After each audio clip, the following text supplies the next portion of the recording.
Prime Minister and the entire Liberal caucus voted against taking the GST off new homes, which would have saved up to $50,000 for a young couple trying to buy a home, almost $3,000 a year in lower mortgage payments, and would have stimulated an extra 30,000 additional homes built. Even the Prime Minister's own housing advisor said that this was the best housing policy he's seen in a generation.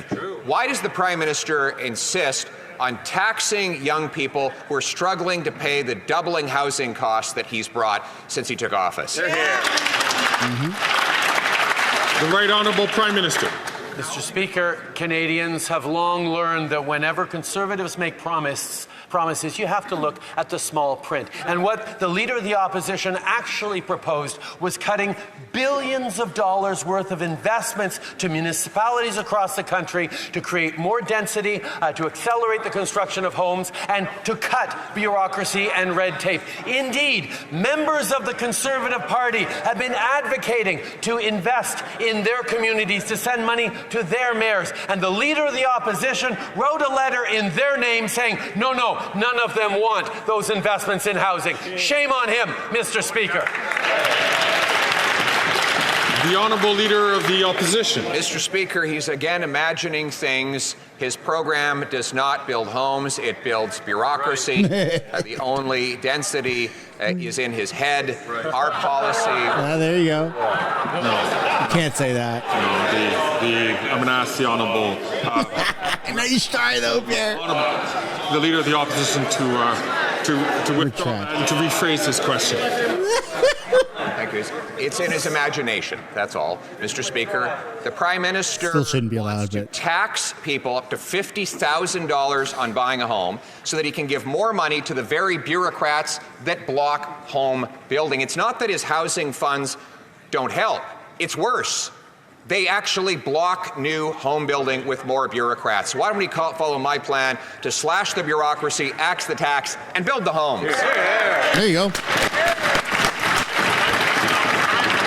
The Right Honourable Prime Minister. Mr. Speaker, the problem with what the Conservative leader is saying, leaving aside the childish insults, is that his own MPs are going behind his back, pleading to the minister, please send investments to build more homes to their municipalities, are complaining behind his back to the CBC that they can't stand up for their communities.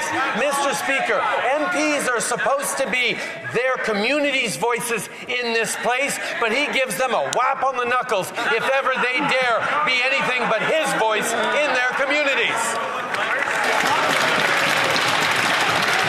Before the Honourable Member takes his seat, I'm going to ask the Honourable Member from Niagara Falls to please not take the floor when not recognized. Mr. Speaker, yesterday the Bloc voted against cutting GST on the purchase of new homes. So I just want to understand, a so-called sovereignist party wants to take money out of young Quebecers' pockets who are buying homes to give it to the most centralizing government in our history, the battled federal government. How come a sovereignist party wants to concentrate power and Quebecers' money here in Ottawa? This question is not for the government's administration, and I see that the Right Honourable Prime Minister is rising to answer this question, but I would ask the Honourable Leader to take his seat, and I hope that this will not represent a trend. Otherwise, we will have to move on to other questions. The Right Honourable Prime Minister. Mr. Speaker, what the Bloc members understand and what Conservative members in Quebec also understand is that $1.8 billion that the federal government and the province are investing for the Housing Accelerator Fund helps to increase densification and increase housing construction while eliminating red tape. But the Conservative members in Quebec can't talk about this. They can't say how these cuts, $1.8 billion in cuts that the Conservative Party is proposing, how bad they'll be because they're afraid of their leader. They're not. Why does he keep saying The that? Honourable Leader of the Opposition, Mr. Speaker. We want to put up to $50,000 in the pockets of young Quebecers who are buying homes, after Liberal programs managed to double the cost of housing and have tripled rents in Montreal. The Bloc is voting to feed federal bureaucracy with the money of Quebecers. It's only the Conservative Party that is in favour of sovereignty for young Quebecers to be able to keep their own money in their own pockets.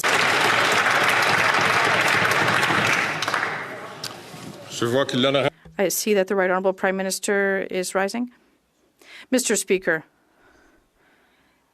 $900 million has been invested by this, well, sent to Quebec rather, to create more homes, less bureaucracy, and accelerate housing construction and eliminate red tape. And this is money that the Conservative leader is proposing to take away from Quebec. And these young Quebecers who need to find affordable homes and who need to have opportunities won't see construction under a Conservative government because they want to cut in housing investment, and that is why people have voted. The Honourable Member for Winnipeg Centre. Mr. Speaker, the special interlocutor, the and the Canadian Medical Association, and now the victims ombudsperson are calling for legal mechanisms to end Ombudsman, not denialism. ombudsperson. But the Liberal Attorney General is missing in action when it comes to the rise of extremism against Indigenous people. He has failed to protect survivors and their families from violence. Inciting hate is not free speech. So will the Prime Minister heed these calls and adopt my bill C-413 to protect survivors, their families, from the incitement of hate? The Right Honourable Prime Minister.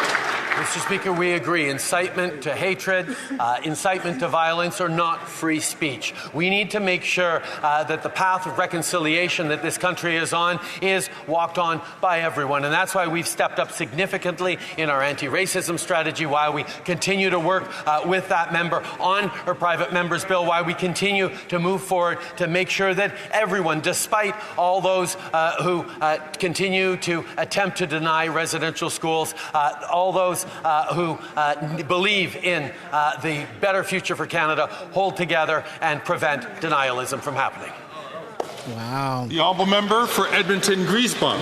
Mr. Speaker, it's the holidays. Winter is here and people are dying. At a time when people should be gathered around the table, under a warm roof, 4 Edmontonians have died on the streets. And last winter, over 100 people lost a limb due to frostbite. Liberals have let people in Edmonton down. They're either too weak or don't care to stand up to Conservative Premier Danielle Smith's cuts to Edmonton's social services. Why is this Prime Minister, just like the Conservatives, standing by while Edmontonians freeze? Bravo.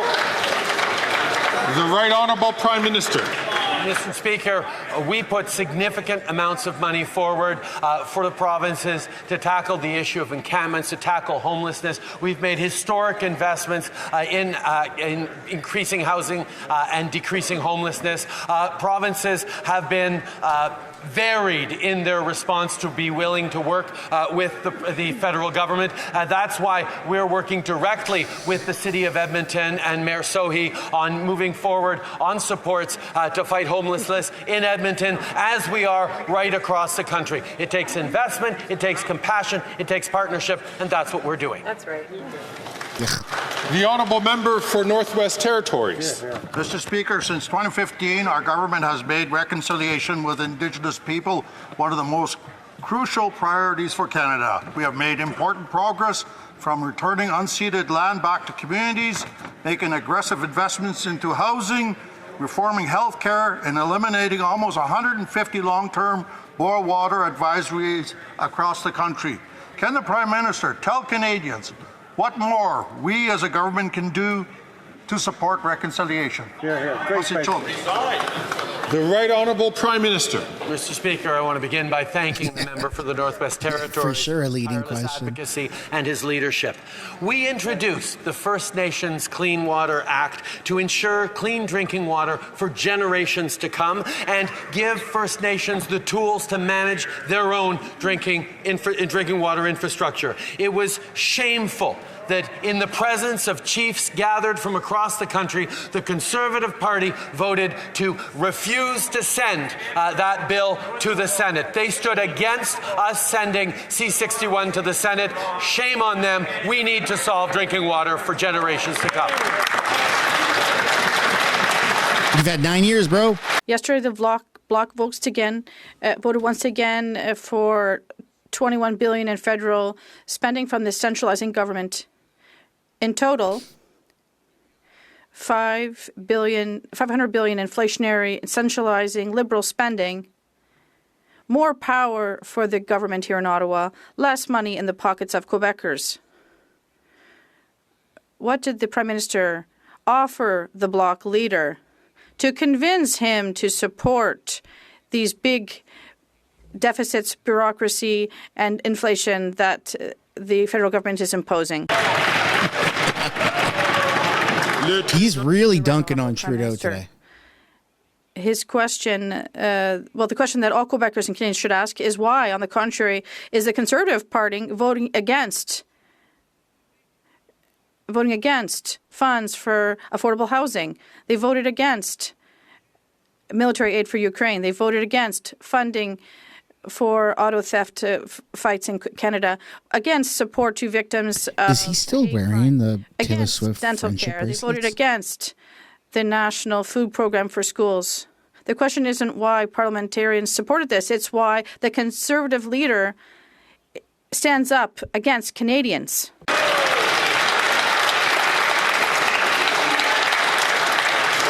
The Honourable Leader of the Opposition, because money will never is never going to do what he's saying. They're just increasing bureaucracy in Ottawa like they always do. But the Bloc leader says he needs to support the government spending by voting for these appropriations. Otherwise, everything will just shut down like it does in the U.S. But we're not the U.S. If appropriation isn't approved, the government doesn't close. There's an election. It gives people a choice. Will the Prime Minister pay for classes on how the parliamentary system works for the Bloc leader? The Right Honourable Prime Minister. Mr. Speaker, we're starting to get used to this disdain from the Conservative leader against the government, members of the government. But now the fact he's starting to disdain other members of this parliament, other leaders, shows truly his approach, which is truly not worthy of this place or the responsibility that we all have to defend the interests of Canadians. But he cannot explain why he voted against a tax break for Canadians. He can't explain why he voted against dental care for seniors. So he decides to attack and to insult people. Canadians deserve better, Mr. Speaker. Chambly. Mr. Speaker, superior education, higher education institutions, are they free, as the Prime Minister says? That's a good question. But what we do know, however, is that education is provincial jurisdiction, and it's up to Quebec to decide what happens in Quebec schools. So I'd like to know, just like the previous question, is the Prime Minister supporting students and professors for sexual education in Quebec, and does he support, rather, those who insult them and use fear for religious reasons? The Right Honourable Prime Minister. Mr. Speaker, regardless of the various jurisdictions across the country, which we do respect, the federal government has the responsibility to ensure that all Canadians are protected by the Canadian Charter of Rights and Freedoms, whether it's freedom of expression, freedom of ideas and beliefs. All of this has to be respected across our country. And obviously, we do respect the work that the provinces do to deliver their education systems, but we will always be here to defend these fundamental freedoms for everyone, particularly for vulnerable children. Then I have The Honourable Member for Belleuil-Chambly. There are a few lessons encouraged for what we're seeing in this Parliament, but I'd like to remind everyone there is in the Criminal Code a disposition that allows people under a religious pretext to spread hate and to incite violence. Since we don't have courage to do anything else, well, can the Prime Minister end this religious exception and end the legitimacy of this hateful propaganda and this call to violence for religious reasons? The Right Honourable Prime Minister.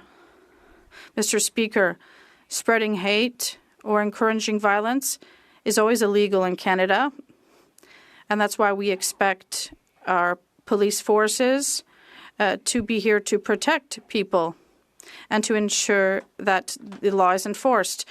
We'll always be here to protect and defend the Canadian Charter of Rights and Freedoms, as well as freedom of expression of religion and ideas in Canada.